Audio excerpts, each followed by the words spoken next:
Welcome back to Carneades.org. Today we're going to be continuing with our series, Dumbfounding Definitions, Dizzying Distinctions, and Diabolical Doctrines, a series starting through some of the jargon of philosophy. In this video, we're going to be taking a look at what is perlocution. Now, so far in this series, we have covered two components of speech acts: locution, the literal meaning of words that you say, and illocution, the intended impact of these words or why you are saying them. In this video, we're going to cover the third component of speech acts, perlocution, the actual impact that your words have on the listeners.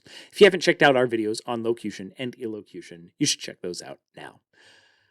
Now, to understand this, take the following example. Imagine a librarian says, "The library closes in 15 minutes," to patrons of the library, and they all start to pack up their books and leave. The locution of the statement is just a fact about the world regarding when the library closes. The librarian didn't say, "and therefore get out of here." The librarian just said, "Library closes in 15 minutes. However, the illocution here is that the librarian is requesting that the patrons pack up and leave the library. The perlocution is the fact that the patrons actually left, the fact that the librarian actually convinced them, caused them to have the belief the library is closing in 15 minutes, caused them to have the belief maybe I should pack up my stuff and leave, and caused them to take the action of heading out of the library. You might think of this in terms of the difference between urge and persuade, the difference between entreat and convince. The librarian could urge the patrons to leave, and that wouldn't imply the success of that urging. But if the librarian persuaded the patrons to leave, then that implies that that action was successful. The illocution is the urging, the entreating, the requesting, or the demanding. The perlocution is when that illocution is successful, the persuading, the convincing, the influencing. If I urged you to do something, it doesn't mean that you did it. If I persuaded you, it does. One way of thinking of this distinction is that the illocution can be successfully accomplished by stating it clearly, while the perlocution cannot.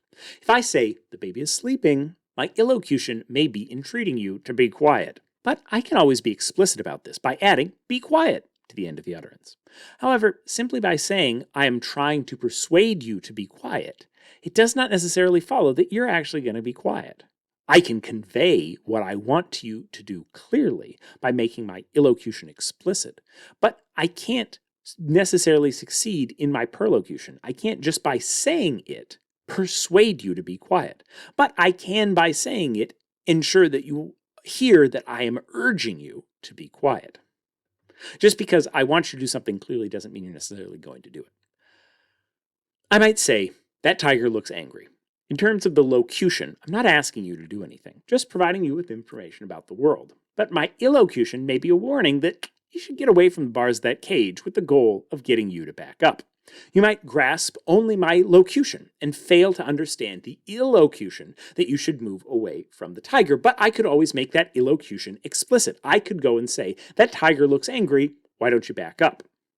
There, you can't be, assuming you understand the language, you can't be in a situation where you wouldn't also grasp the illocution, the reason that I'm saying that.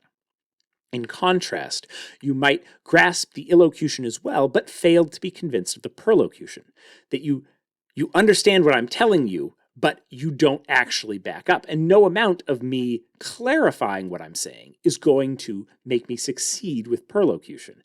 No amount of clarifying that is going to make me succeed in getting you to back up. You have to make that choice. Whereas clarifying will get the illocution across.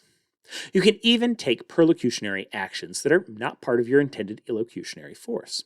Your illocution may be to urge someone to accept something as true, but instead the perlocution may be that they become annoyed at your incessant arguing. You might have the illocution to urge someone to become romantically involved with you, but you have the perlocution of actually driving them away. You might have the illocution of teaching someone something about a complex topic, but have the perlocution of putting them to sleep. Perlocution is your impact on your listeners, where your illocution is your intent with the words that you're saying, your goal with the words that you're saying. Now, there may be some borderline cases out there. If you make someone do something without them making a choice, is that really perlocution? If you subtly convinced them through subtext without them consciously ever realizing you were convincing them, have you actually convinced them to make a decision or change their actions? If you subtly convince them without realizing it, is it the same kind of act as overtly convincing them? Maybe they're both perlocution, but they're different types of it? I don't know. How far out do perlocutionary acts go? If someone says, I need a divorce. The impacts on you may be long-term and wide-ranging. Is there a line where the perlocutions of that one statement stop? What do you think? Is the line between illocution and perlocution clear to you? Is there some point where perlocutions stop? Are you responsible for the ways that people interpret your comments, even if their interpretation was different from your intention, even if the perlocution of your comments was different from the illocution of them? Leave your thoughts in the comments below. Watch this video and more here at Carneades.org, and stay skeptical, everybody.